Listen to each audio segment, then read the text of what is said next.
Bueno, estábamos hablando de las responsabilidades en el primer nivel de atención, ¿no? Habíamos hablado de la promoción, ¿sí?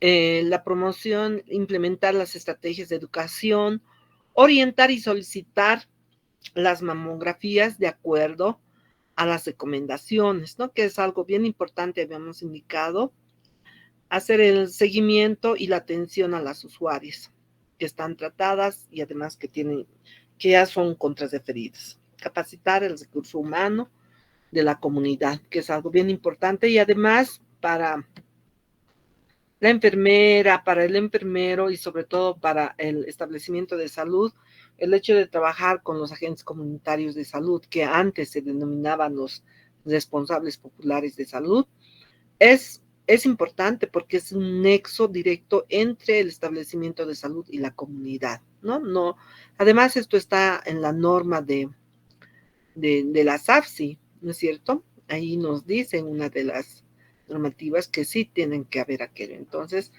tienen que munirse de todo aquello para que ustedes puedan trabajar, ¿no? La norma nacional tiene reglas y protocolos. En este caso, vamos a hablar acerca de anticoncepción. Bueno, eso está dentro del plan, ¿sí? Dentro del plan, dentro de la política de atención a la mujer. Esta norma se caracteriza porque son un conjunto de reglas, protocolos.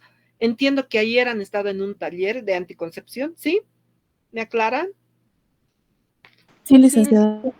Sí, lista. No sé si ahí han tocado algo de la norma.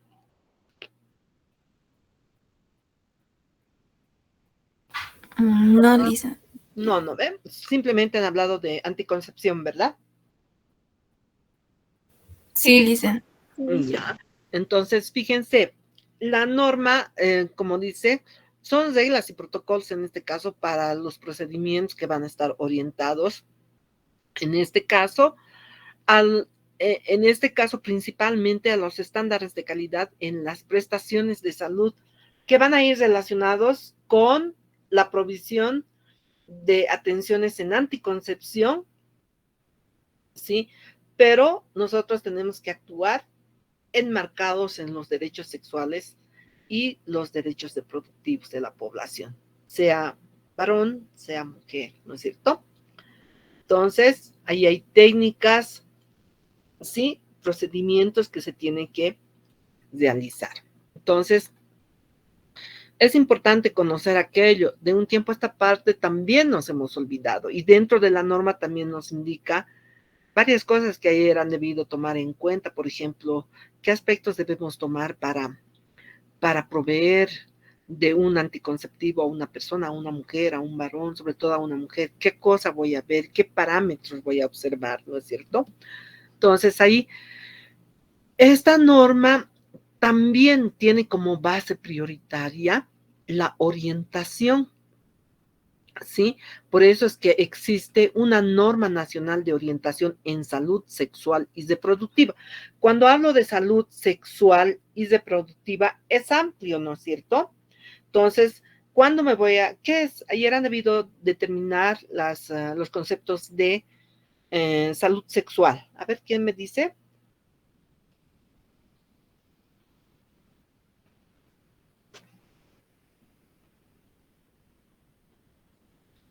¿Qué es salud sexual?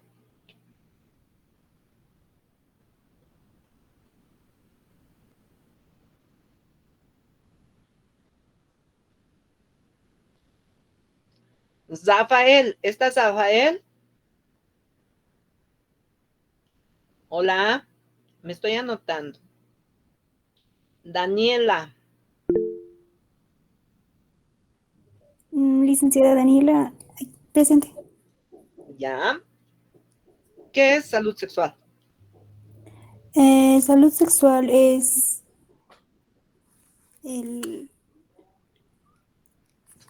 es una... Porque si no sabemos esto. Implica lo que es el bienestar, la igualdad de los derechos sexuales reproductivos. ¿Eso es salud sexual? A ver, ¿quién otra persona? Jocelyn, Jessica. ¿Está Jocelyn, Jessica? No está. Dayana Andrea, ¿está? Sí, Lisa.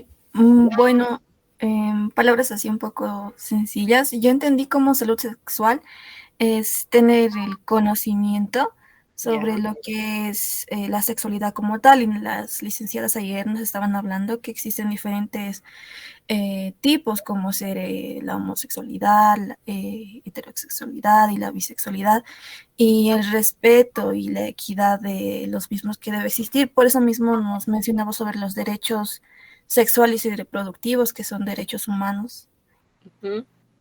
Ya, hay que mejorar ese concepto, ¿no? Estás acercándote, ¿no? Estás relacionado a la sexualidad también, como tú dices. Está bien. ¿Alguna otra persona que quiera incluir, argumentar algo más? Sí, licenciada. Yo también he entendido, ¿no? De que tanto la salud sexual, como indicó mi compañera, ¿no?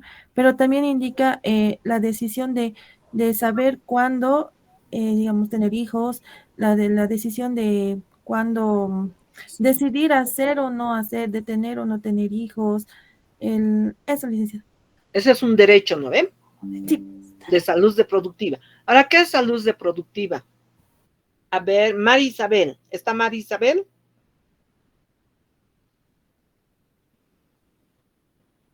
Wendy Rocío. Helga, Elena, ¿esas personas no vienen a clases? Liz, estoy acá. Helga, ¿quién está? García. Ya, Rocío. No, Wendy Mari, Rocío. García. Ya, a ver, su definición o concepto de salud reproductiva. En la salud reproductiva vamos a incluir justamente lo que es el ejercicio. No se te entiende, estás muy lejos de tu micrófono. Sí, no, es que mis audífonos están mal y tampoco mi celular. Ahora, dices. Ya, un poco. Que te digan tus compañeros, díganle.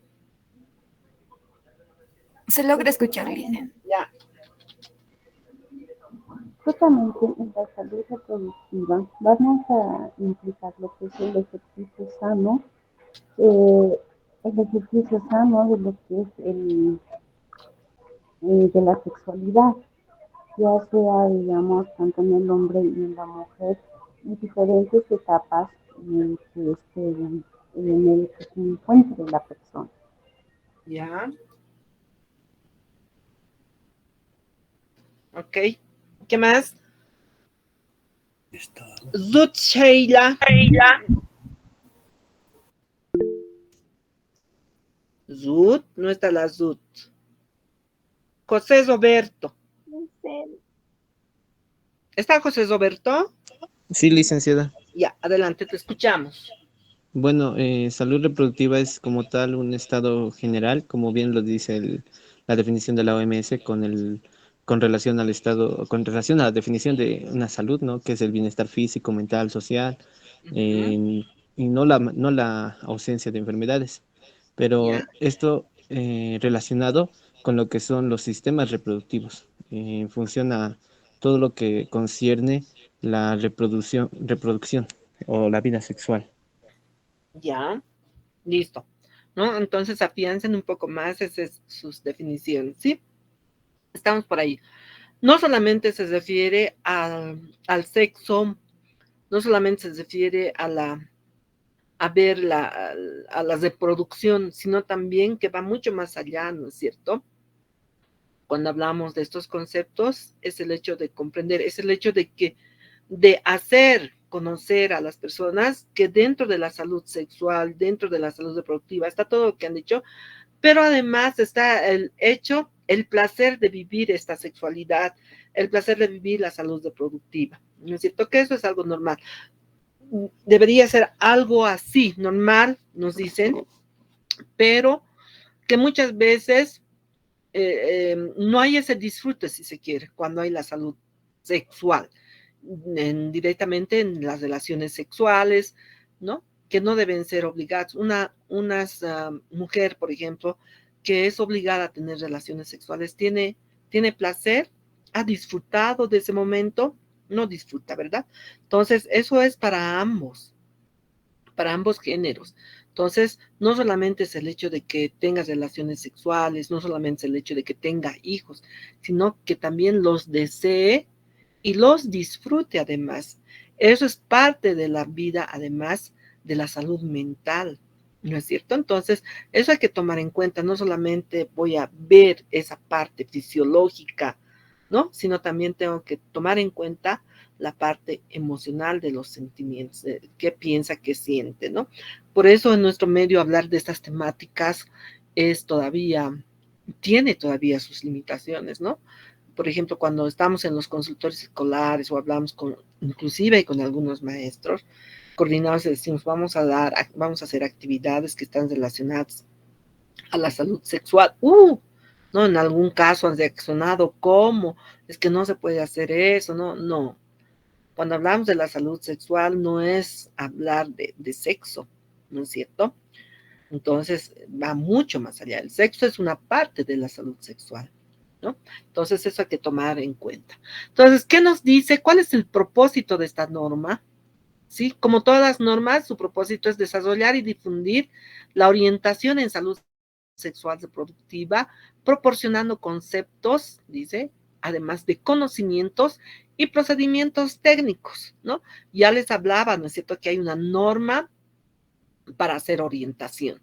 Entonces, ¿cuál es su carácter? Se define como un conjunto de reglas, conceptos, procedimientos generales. La norma nos va a dar conceptos generales. Ahí están las imágenes, pueden ver, todas estas normas, ustedes pueden hacer su propia biblioteca personal, digital, se encuentra en la red, entran al ministerio, a la página del ministerio, está ahí, ¿no? El objetivo general, establecer y regular el proceso de la orientación en salud sexual reproductiva.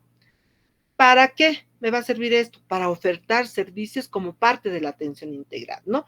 Cuando atendemos a la mujer, además que le ha atendido ya por su dolor de cabeza, su dolor de muela, qué sé yo, no olvidemos preguntar si es una mujer que no está embarazada, ¿no? Debemos preguntarle, ¿usted utiliza métodos anticonceptivos o lo que comúnmente se habla? ¿Cómo se cuida para no embarazarse? ¿No es cierto? Y ahí van a ver como que se sonroja la señora, no, ay, así nomás, dice, ¿no? Entonces, nosotros tenemos que hablarle, o sea, con afecto, ¿no? Tranquilas, mostrándole que hablar de ese tema no es algo malo, sino que es algo es algo bueno para ella, para su salud, ¿no? Eso es lo que tenemos que mostrar. Sí, ahí nos vamos a enterar si esa señora, esa mujer a la cual estamos atendiendo, utiliza o no un método anticonceptivo. Si lo utiliza, saber qué método lo utiliza. Algunas veces te dicen, sí, no uso, pero quisiera utilizar, no conozco, ¿no? Entonces, captamos a esa mujer para darle la orientación. No olviden, no está fuera, estamos actuando dentro de la norma. Ya les digo, esa atención es integral y para ser integral, tengo que conocer estos planes, estas normas, los reglamentos, ¿no es cierto? Que me dicen que tengo que hacer, no voy a esperar, no voy a atender de manera parcelada, ¿no es cierto? No voy a esperar a que la mujer venga, quiero un método anticonceptivo. No, la mayor de las veces no vienen, vienen por cualquier consulta y si ve que la estamos tratando bien, recién ella se abre y dice, quiero un método, quisiera saber cómo me cuido. Y cuando entablamos la conversación sobre esta temática, van a ver que sí había necesidad de conocimiento, necesidad de ser escuchada sobre esta temática, ¿no? Entonces, eso es algo bien importante que nosotros tenemos que tomar en cuenta al momento de atender a la mujer. ¿Qué queremos lograr como objetivo general con esta norma? Establecer y regular el proceso de la orientación en salud sexual reproductiva para ofertar, ¿no? Como parte de la atención integral. Entonces, vamos a ir hablando más. Entre las reglas, tiene como 7 u 8 reglas. Entre una de ellas nos dice que todos los proveedores de salud deben brindar orientación, ¿no? En todos los establecimientos de salud. Todos los establecimientos de salud tienen el componente de salud sexual reproductiva, sobre todo en el primer nivel de atención. No olvidemos, el primer nivel de atención es la puerta de ingreso al sistema y ahí tenemos que tratar todos los temas y tratar de resolver la mayoría de los problemas, ¿no? Entonces, ahí está. La regla 2 nos dice que el proveedor de salud debe aplicar y utilizar en todos los niveles de atención como un instrumento normativo con el propósito de informar y orientar, ¿sí?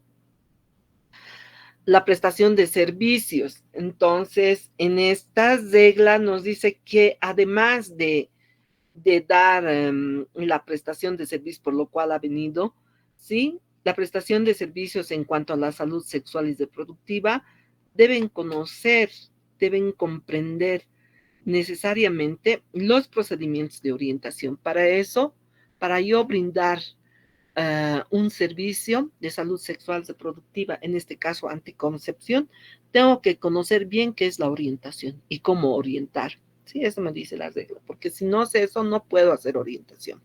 La regla 4 es de la misma orientación, que nos dice que la orientación, pues, es un medio para facilitar a que el paciente, ¿sí? Debo conocer eso. Nosotros como orientadores facilitamos a que el paciente pueda tomar una decisión respecto a su salud sexual reproductiva, ¿no? Y particularmente respecto al uso o no uso de un método anticonceptivo, a poder elegir con él, con ella, un método anticonceptivo, bajo toda la información que se le brinda. Eso ayer han debido hablar ustedes, ¿verdad? ¿O no fue así? Sí, licenciado.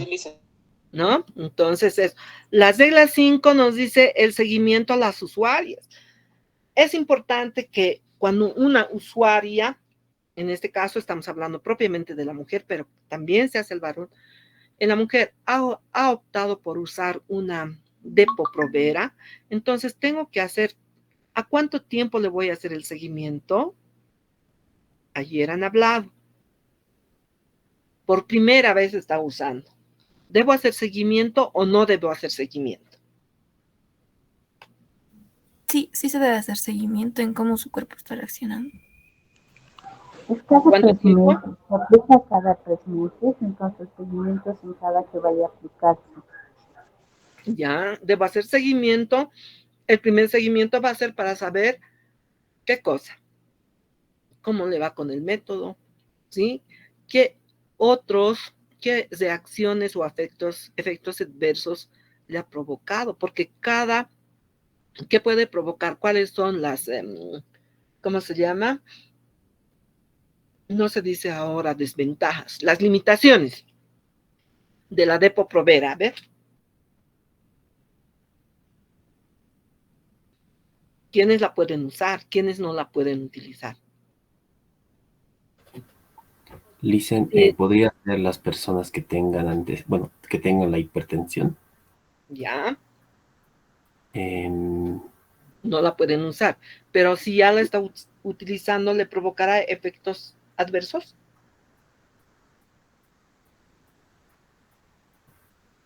Sí, licenciada, le puede causar daños en el sistema circulatorio, cardiovascular, por ejemplo, y en el sistema renal, porque la hipertensión ahí ataca. Ya, pero cuando está empezando a utilizar la Depo-Provera, ¿qué le va a provocar a esa señora?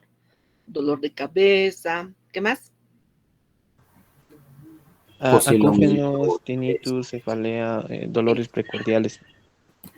Pero eso no va a ser igual en todas las mujeres. Hay mujeres, por la experiencia que hemos podido ver, hay mujeres que no, simplemente pasan con un dolor de cabeza. Pero hay otras mujeres que tienen sangrados vaginales. ¿No es cierto?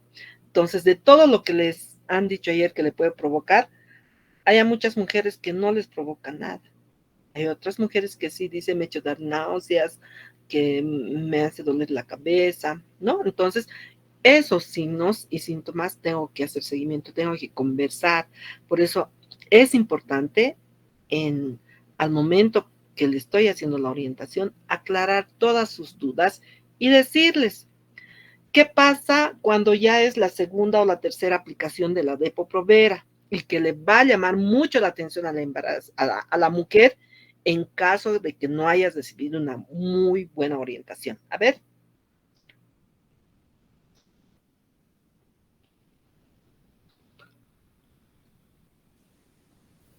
El aumento de peso, licenciada. Y el crecimiento de vellosidades. Ya, el aumento de peso, el otro.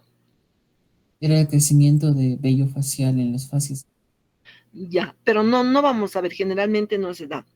¿Qué es? ¿Cómo actúa la Depo-Provera? Licenciada, tal vez altera lo que es el ritmo ciclo menstrual. Exacto, ¿no? Va a alterar el ritmo, pero va a provocar una amenorrea casi permanente, ¿no es cierto? ¿Por qué? Porque tiene una acción a nivel del endometrio, ¿o no? Sí, licenciada, lo que provoca que no provoca la no se pueda provocar una ovulación y así ya no hay sangrado.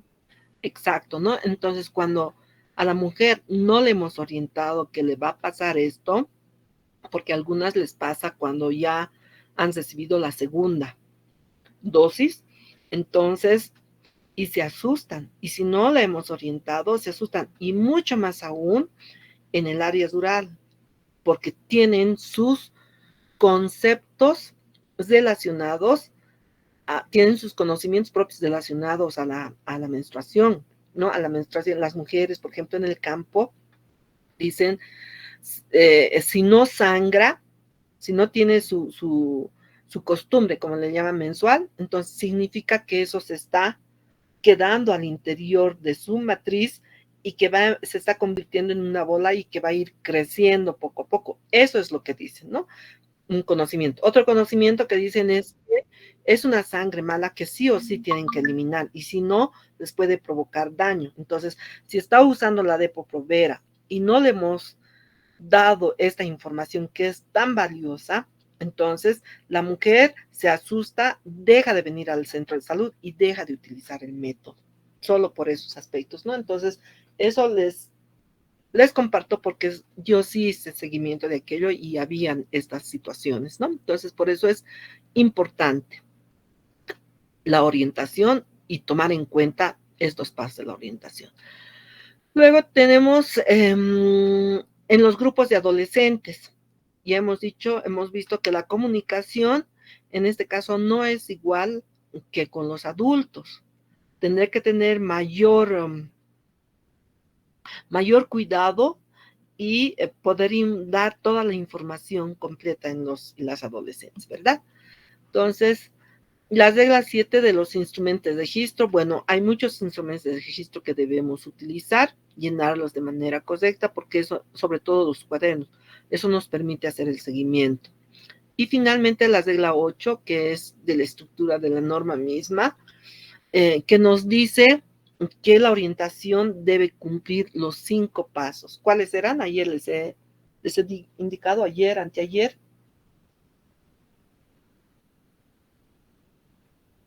¿Cuáles eran? A ver.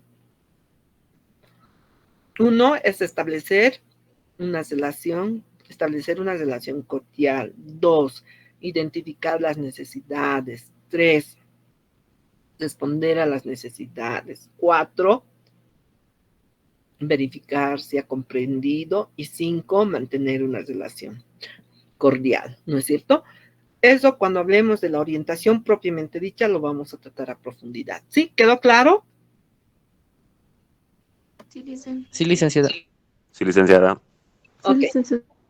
Bueno, hasta ahí hemos hablado de la mujer que no está embarazada, ¿no? Políticas de salud, pero sin embargo, es importante hablar de algunos programas que están netamente relacionadas o dirigidas hacia la mujer, pero en este caso hacia la mujer y el niño. No se puede separar, por eso es que yo las toco acá, ¿no? Y uno de esos es el programa Juana Zurduy, ¿sí? Que es un incentivo económico que todas las mujeres embarazadas reciben, ¿no es cierto?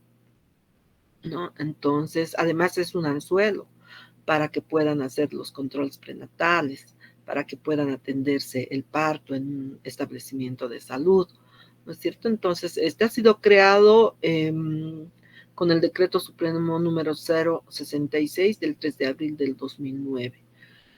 Su objetivo principal es la de coadyuvar en la promoción de la salud y la prevención de las enfermedades de la mujer y del niño o niña, ¿no? Desde el embarazo hasta los 2 años de edad, ¿no? Entonces, hay controversias en estos programas, en estos bonos, ¿no es cierto? Habría que hacer un estudio, o sea, los expertos tenían que mostrarnos estudios que realmente indiquen que con esta estrategia o con este programa se han incrementado los controles prenatales y se han incrementado los partos en establecimientos de salud, ¿no? Entonces, hay que hacer un análisis, un estudio grande y en lo chiquito yo he podido advertir cuando vamos a la práctica, sobre todo, revisamos, analizamos, si bien vienen al control prenatal, es por esto del bono, ¿no? Pero después ya no vuelve nunca más la mujer, ¿no? Es importante, por eso cuando nosotros estamos trabajando con las mujeres, atendiendo a las mujeres, sensibilizar de cuán importante es que haya continuidad, ¿no? En el cuidado de su salud y en este caso, en el cuidado de la salud del niño o niña.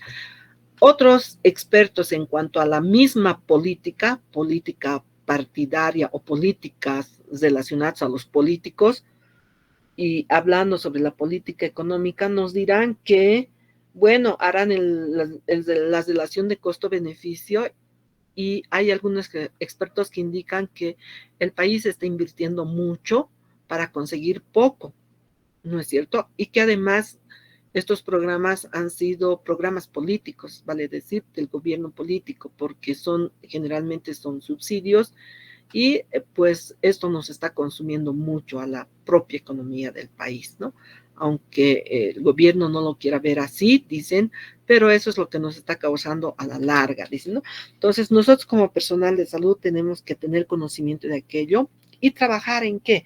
En la promoción de la salud, enfatizando que es importante que acuda, pero que no solamente venga por el bono, sino por el interés de su salud, de cuidar su salud, ¿no? Eso es lo que está faltando, la sensibilización para que nuestra población tome conciencia de que además de que el gobierno cuida de la salud a través de los operadores de salud, también ellos son parte del cuidado de su salud. Eso hay que tomar muy en cuenta. Por eso cuando ustedes preparan una sesión educativa, una charla educativa, tiene que tener ese enfoque, tiene que tocar los bolsillos de nuestra población o de la población a la cual se están dirigiendo, ¿no? Tienen que ser tienen que tener un enfoque problematizador, ¿no? Para que así nosotros contribuyamos a que nuestra población se sensibilice y vaya tomando conciencia de estos aspectos. Bueno, por eso es importante. De esa manera coadyuvamos a la promoción de la salud y la prevención de las enfermedades, ¿no? ¿Quiénes gozan de este programa? Juana Zurduy, bien sabemos, las mujeres embarazadas, pero aquellas que no tienen otro seguro de salud, vale decir, en las cajas de salud, ¿no es cierto? Entonces, son beneficiarias tanto la madre como el niño, ¿no es cierto? Y además, todo niño o niña menor de 1 año de edad en el momento de su inscripción. Puede ser que la mamá no haya hecho su control prenatal, nació el bebé, pero no se le puede quitar o privar del derecho a gozar de este bono, ¿no? Hasta antes de cumplir los 2 años de edad, ¿sí? Bueno, los pasos, sabemos, acudir al centro de salud, ¿sí? Para el control prenatal, visitar al médico. Esto es algo bien importante. En los establecimientos de salud hay un día en el que se le conoce como el doctor del bono o la doctora del bono. Dice, no ha venido la doctora del bono. Entonces, tienen que presentar ahí. Y esa estrategia nuestra como enfermeras, ¿sí? Agarrar un anzuelo y coordinar con el personal de salud e indicarle que solicite a las mujeres que están gozando de este bono la participación en eventos educativos. Eso es lo que falta. Fíjense que ahí no hay esa articulación. Si la hay, no se siente, ¿no? Porque en el establecimiento de salud les comento que todo el personal de salud que trabaja ahí tiene un día para hacer su actividad educativa, su charla que le llaman, ¿no? Pero ya muchos se pueden imaginar cómo es esa su charla, ¿sí? Y nosotros cuando estamos trabajando, decirle, por favor, habrá una estrategia de que les pida, si bien no está coercionando, pero que recomiende que es importante que participe en estos eventos educativos que promueve el establecimiento de salud, ¿no?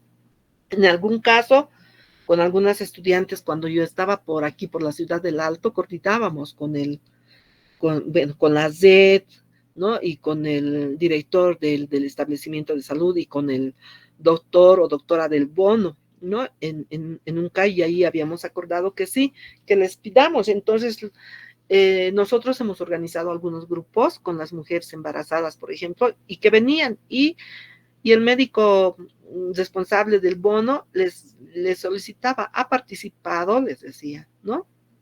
Y a veces tenía una nómina. Entonces, ya las mujeres de por sí decían, no he participado, o venían, tengo que participar, ¿no? Es una forma tal vez al principio que puede sentirse como coerción, pero tenemos que buscar, tenemos que hacer que ese bono realmente logre, contribuya también a las metas y a los objetivos del plan, ¿no? El plan es mucho más grande que el programa, ¿no es cierto? Entonces tenemos que ver aquello también. Y cuando ustedes estén en el ejercicio de la profesión, no se olviden de aquello, vean, este es un anzuelo para que el personal de salud pueda hacer sus actividades de promoción, ¿sí? Asistir a las entidades financieras autorizadas, ¿sí? Esto es uno de los pasos, ¿no? Para que se pueda inscribir. Básicamente debe presentar su carnet de identidad, ¿sí? Si es menor de 18 años, debe ir acompañado de los padres o el tutor principal, ¿no? Importante aquello. Los requisitos de inscripción, ahí están, el carnet, los controles, en algunos casos van a ver que se les pide una fotocopia de la boleta de luz o de agua para evidenciar dónde vive, pero la población, les comento que ha encontrado diversas estrategias para poder dar datos falsos y presentar estos documentos y hacerse beneficio, ¿no? Hay que tomar muy en cuenta y verificar siempre que la dirección que nos está dando es la real. Para los niños, niñas, tener menos de 1 año de edad, presentar el certificado de nacimiento, ¿sí? Les dan el certificado de nacido vivo, eso presentar. Muchas veces les piden también su carnet de identidad que tiene que tener ya el bebé, y lógicamente que este bebé no tenga un seguro en las cajas de salud, ¿no? Entonces es importante. Y esto, a ver, ¿de cuándo ha sido? Esto lo he sacado el día de ayer. El bono Juana Zurduy dice benefició con más de 162 millones de bolivianos a mujeres gestantes y menores de 2 años. Fíjense la cantidad de dinero, ¿no? Y esto es mayor que el año pasado, ¿no? Si ustedes buscan en las de desinformación, este es del ministerio, ¿no? Aquí está, ahí está. MinSalud dice, ¿no? Entonces, en la publicación del ministerio. Fíjense, ahora si nosotros buscamos a todas estas mujeres y les preguntamos, ¿será que realmente saben sobre el autocuidado de su salud? ¿Conocerán por qué se les da el bono? Es importante eso, ¿no? Porque que todas las mujeres conozcan por qué reciben el bono, cuál es el objetivo que tiene el bono. Entonces, hacerles copartícipes para lograr ese objetivo, ¿no? Entonces, fíjense, en nuestras manos está, como personal de salud y como estudiantes, promover, hacer la promoción y sobre todo sensibilizar. ¿Qué pasa? Hay otros programas, por ejemplo el subsidio universal prenatal por la vida. Ahí está su objetivo, contribuir a mejorar el estado nutricional de las madres. Y díganme, ¿será que estamos logrando esto? En la realidad, ¿qué se ve? ¿O qué han observado? De que hay algunas madres que tal vez lo venden, licenciada. Ah, lo venden, ¿no? Entonces, ¿qué estará pasando? Probablemente no saben cómo utilizar algunos productos que les dan, ¿no es cierto? En algún momento yo he visto que les dan, por ejemplo, almendras. Y en nuestra población, sobre todo andina, ¿cuántas consumirán las almendras? ¿Sabrán cómo cocinarlos? Alguna vez he visto que está el poro. ¿Sabrán nuestras mujeres cómo están cocinadas? Entonces, eso, por ejemplo, es de acción del equipo de salud. Tenemos un nutricionista y si no, podemos asesorar con una nutricionista o finalmente, de nuestro conocimiento, buscar recetas y ver con ellas, ¿no es cierto?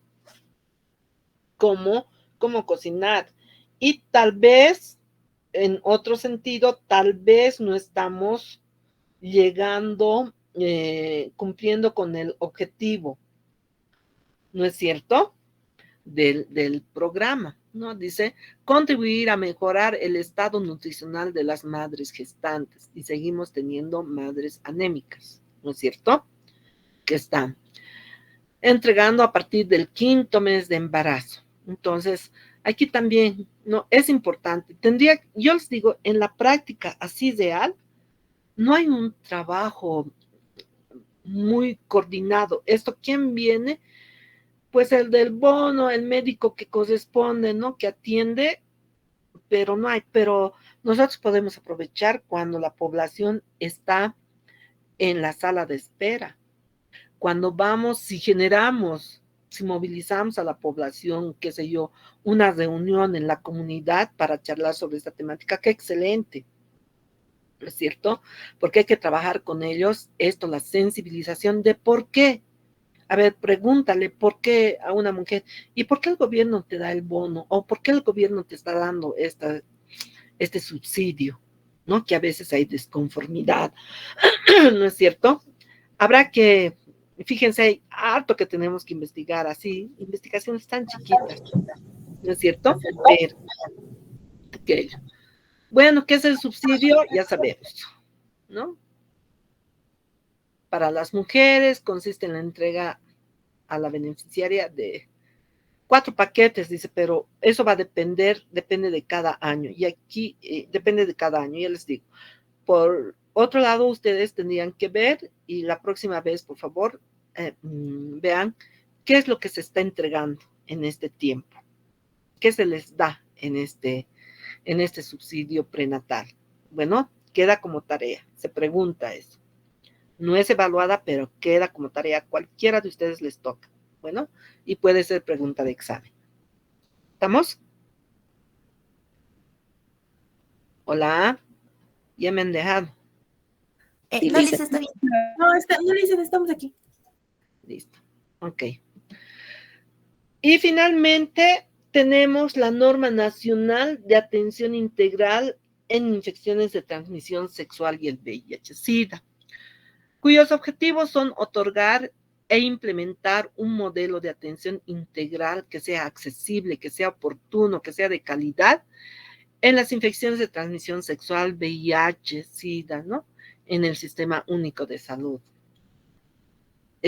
Otro objetivo es fortalecer la estrategia de promoción y prevención. Fíjense, todos los planes, programas tienen esta estrategia. No olvidemos que uno de los pilares fundamentales de la SAFSI es, ¿cuál es?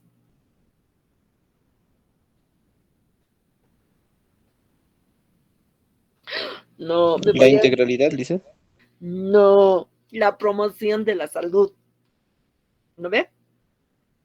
Por favor, ese es un pilar fundamental de la SAFSI, promoción de la salud. Es su estrategia principal, dicen, ¿no ve? Entonces, por eso está ahí todo. Por favor, no nos olvidaremos, porque cuando estamos ya en la práctica, cuando ustedes están ya en la práctica profesional, todo su accionar se responde a algo, no es porque sí lo hago, no, siempre se hace, no, responde a una política, responde a un plan, responde, ¿no? haces porque la norma te indica, tienes que hacer educación porque la norma te dice que tienes que hacer educación, tienes que hacer, qué sé yo, promoción de la salud, porque la norma te está indicando que tienes que hacer promoción de la salud. Y las estrategias ya pues van a nacer de la iniciativa del personal de salud y de la iniciativa de ustedes, ¿no? ¿Qué estrategias busco? ¿Cómo puedo hacer? ¿No? Entonces eso. Entre los objetivos específicos tenemos ampliar las intervenciones de promoción, prevención, diagnóstico y tratamiento de ITS, VIH-Sida, ¿sí? A la población en general. Eso ya han visto la problemática, ¿no es cierto? ¿O no? Sí, ya lo han visto la problemática del VIH, ¿no es cierto? En nuestro país, que cada vez más la población es más joven que tiene este problema, ¿verdad? ¿O no es así? Sí, licenciada. ¿Verdad? Entonces, tenemos que trabajar. Voy a hacer promoción, ¿con quiénes? ¿Con qué grupo? Con el grupo adolescente principalmente. No olvidemos que las propias características y el despertar de las hormonas está así, como pipoca, entonces se tiene que dar educación en esos grupos principalmente, ¿no? Adolescentes jóvenes, ¿sí? Y a la población adulta también, ¿no? Hay que ver los contextos, ¿no? Van a ver, yo estoy segura que al año, cuando estén en el internado y les toque ir al servicio social, ¿qué tal si te toca un área altiplánica, neta? Hablas de esta temática, muchos te van a decir, no, doctora, doctorita, no hay, ese problema no hay aquí. ¿Por qué? Le preguntas, ¿por qué dices eso? Y te van a decir, no, es que esas son enfermedades de los lugares cálidos, de los lugares calientes, ¿no? Entonces todavía hay ese tipo de pensamiento en nuestra población. Entonces hay que trabajar bastante en estas temáticas, ¿no? Que, bueno, la estadística nacional nos está diciendo que cada vez son personas jóvenes, adolescentes y jóvenes que están con este problema. Entonces, ¿y eso dónde va a impactar? Va a impactar en nuestra población, ¿no es cierto? La esperanza de vida, pues ya no va a ser la que actualmente es, va a ir disminuyendo nuestra población. Y se han visto en la última gráfica poblacional, ya no somos una población con base completamente ancha como era antes. Se está ensanchando la parte del medio, ¿no es cierto? Entonces, todo eso nos tiene que llamar la atención y ver por qué está ocurriendo esto y cuáles son los problemas de salud que hacen que haga esto. Cuando vayamos a ver hasta dónde viven, eso va a ir reduciendo cada vez más los años, ¿no? Y eso, ¿qué crea? Este problema entra en el círculo vicioso, ¿no es cierto? Va a crear pobreza. Y la pobreza no genera desarrollo, ¿no? Y todo eso impacta en un indicador por cual todos los países son evaluados, ¿no? En el desarrollo humano, ¿no? Al margen de que cuando mides desarrollo humano, no solamente se toma indicadores de salud, sino de educación, de accesibilidad a los servicios, etcétera, etcétera, ¿no? Que ustedes ya lo vieron también eso en primero, así que recuerden un poquito todo lo que han hablado y van a ver cómo esto engrana. Sí, cumplir con los protocolos y normas y guías del Sistema Único de Salud, garantizar un acceso oportuno a la atención, al diagnóstico, al tratamiento, ¿sí? Al seguimiento y manejo. Una persona que es diagnosticada con VIH a veces no quiere aceptar, ¿no? Se han presentado situaciones, se entera la familia y son aislados, son discriminados, ¿no? Aún lo son. Antes, en la década de los 90, había bastante discriminación contra ellos, había la fobia, ¿no? Entonces, de ahí es que ha salido inclusive la ley, ¿no es cierto? No puedes discriminar a este tipo de personas, ¿no? En esa época cuando en los 80 que se ha descubierto, que se ha presentado el primer caso en Bolivia, avanzado, se han ido viendo más casos y estas personas eran echadas de sus ambientes laborales, eran aisladas por las personas, ¿no es cierto? Entonces, pero hoy por hoy sabemos que el VIH es una enfermedad que sí tiene un tratamiento, que sí se puede prevenir, ¿no es cierto? Pero lógicamente no hay una vacuna, por así decirlo. Si bien lo han ido creando, en noticias de la OMS se sabe que hay, ¿no? Las vacunas, pero no funciona. ¿Por qué? Porque permanentemente el virus va evolucionando, va mutando, ¿no es cierto? Entonces, y además el costo es demasiado alto para que los gobiernos, sobre todo países como el nuestro, puedan acceder a aquello. Entonces, a lo que se ha limitado es a tener el tratamiento antirretroviral, ¿no? Ustedes saben que el gobierno paga eso, ¿sí? Entonces, es gratuito si accedes al programa, además si estás inscrito en el seguro universal, ¿no? Entonces, eso.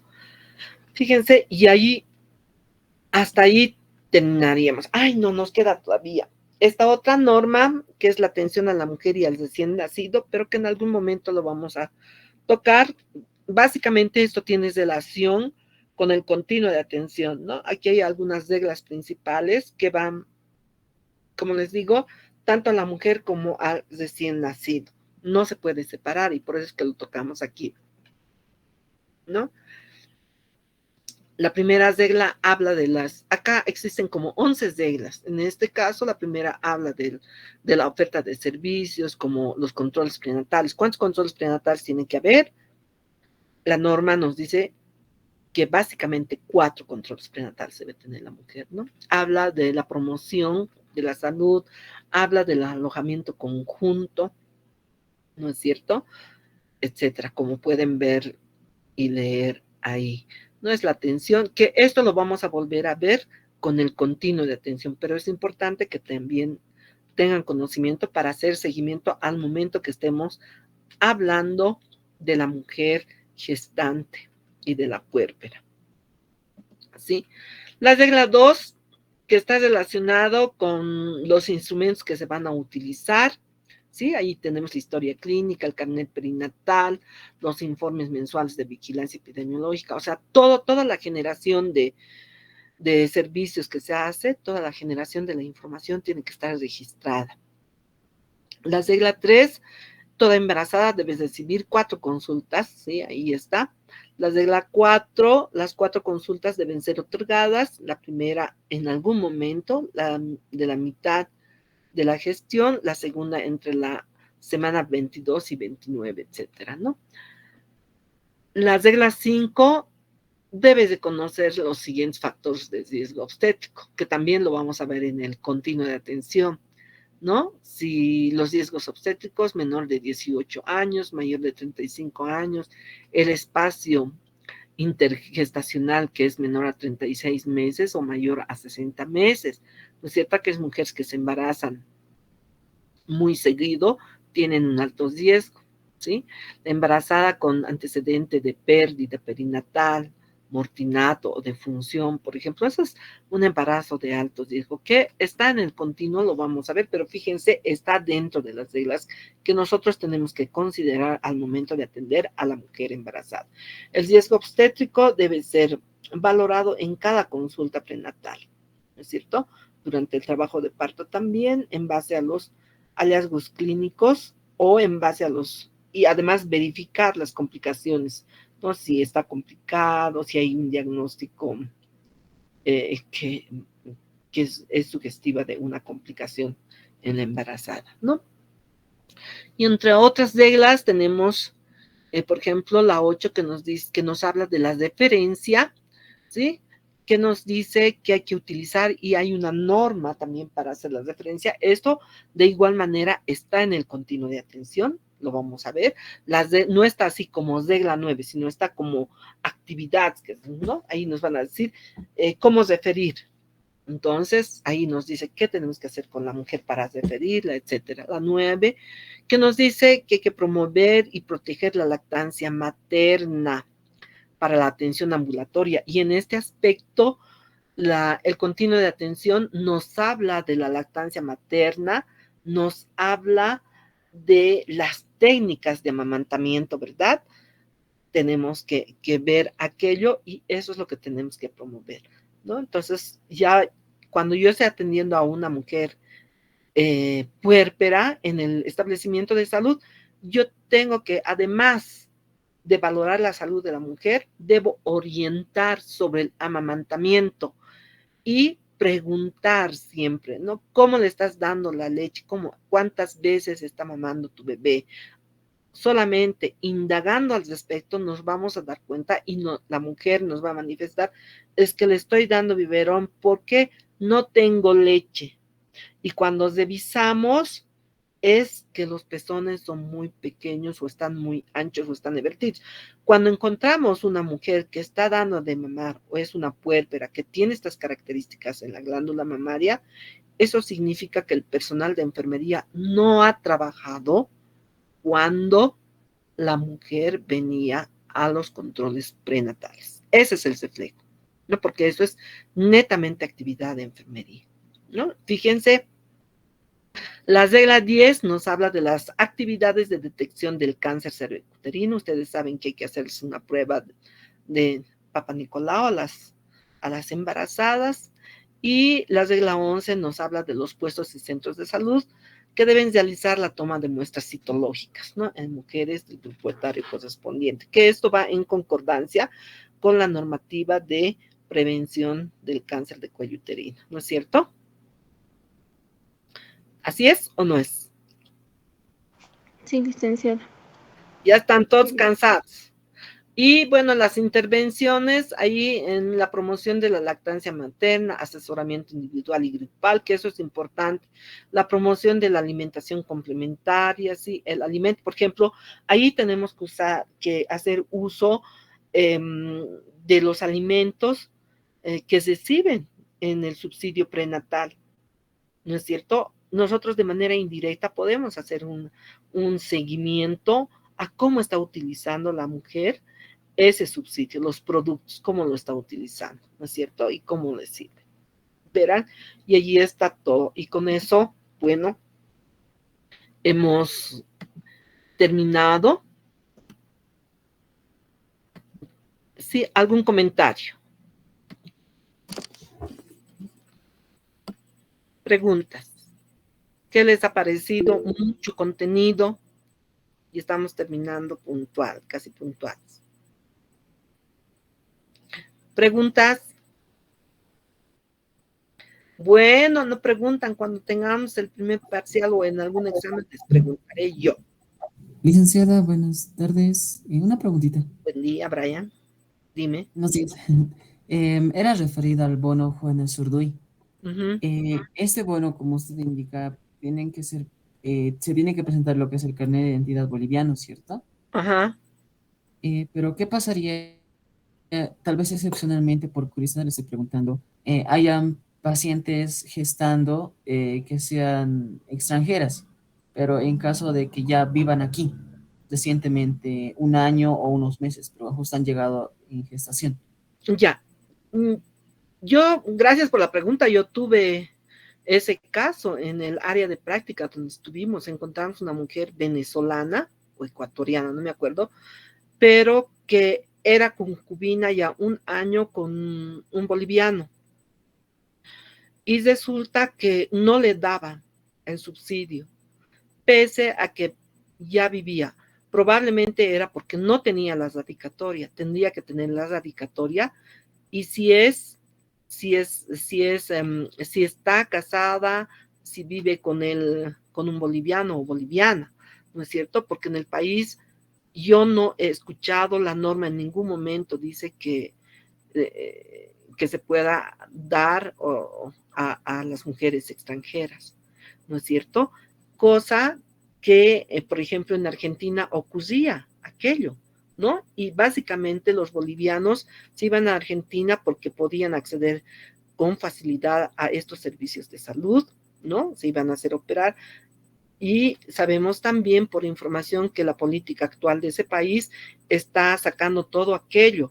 Y en algún momento, en el anterior gobierno de Argentina, por ejemplo, si no me equivoco, estaban en tratativas o finalmente acordaron que en Bolivia se les pueda dar el mismo trato a los, en este caso, a los argentinos que estaban acá en Bolivia, ¿no? Entonces, hacen aquello, pero yo tengo entendido que no les daban. Y en este caso en particular, yo lo presenté al centro de salud y ellos me indicaron que no podían hacer eso porque, uno, no tenía radicatoria la señora, dos, no está en la norma. Eso es lo que me han respondido después, y eso ha sido hace como 2 años.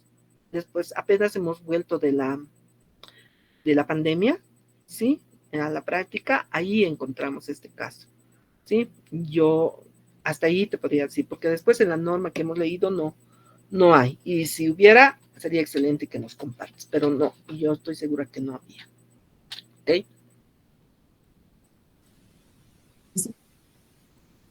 Preguntaba por esto sí, le preguntaba esto porque en Argentina, como usted dijo, Ajá. Siendo extranjeros, digamos, bolivianos, paraguayos, uruguayos, colombianos, chilenos, peruanos, Sí. tienen acceso a lo que son a los, ella no Sí. me acuerdo no me acuerdo bien si se le llama beca o Sí. se le llama su salvaguarda. Sí. Tienen acceso, digamos, no importa la nacionalidad que tengan, solo con tal de que presenten que están gestando todo eso. Sí. Era más a eso. Pero en caso de que aquí, digamos, si fuera extranjera y Ajá. justo nos tocaría en un rote justo a un compañero X, digamos, sería Ujú. indicarle que vaya a lo que es al Ministerio de Salud a explicar su situación. No, en ese caso nosotros les decimos, por eso, ahí yo a la señora, y fue en una visita que encontramos, y le pregunté, ¿no estás asegurada? Y me dijo, no me quieren dar. ¿Por qué? Yo indagué primeramente con ella. Ah, ya. Entonces sí, le dije, probablemente sea por eso, porque en la norma no está. Y lógicamente, como te digo, lo he presentado al establecimiento de salud. Y ahí la directora de ese entonces dijo, no podemos darle, lo sentimos mucho porque la norma no nos autoriza. Y es cierto, la norma no autoriza. Dice boliviano, dice, ¿no? Boliviana, dice.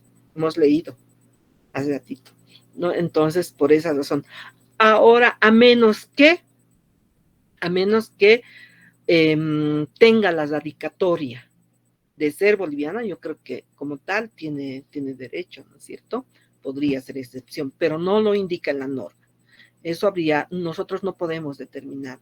Nosotros tenemos que indicar, consultaremos en el establecimiento de salud, o vaya al establecimiento de salud, ¿qué le dicen? ¿No? Entonces, ese es el conducto regular que se tiene que seguir, porque no olvidemos que nuestra puerta de ingreso al sistema es el primer nivel de atención, ¿no? Eso te puedo explicar al respecto. Bueno. Gracias, licenciada. Ok. ¿Alguna otra pregunta?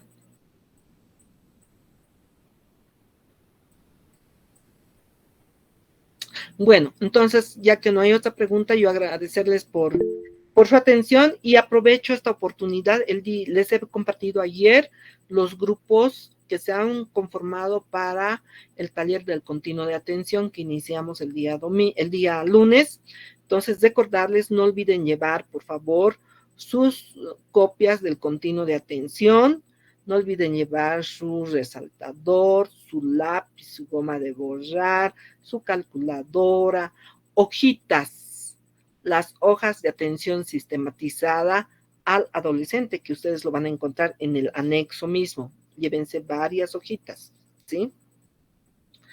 Se van a hacer ejercicios. Por favor, y ya saben con quiénes van a estar los grupos, ¿no? ¿Ok? Listo. Bueno, agradecerles nuevamente. Si no hay otra pregunta al respecto, entonces nos estamos encontrando el día lunes, ¿sí? Su guardapolvo, no se olviden, por favor. Ok, muchachos. Dime, Ivette. No era nada, no, dice, solamente afirmaba todo lo que nos había informado. Ok, listo.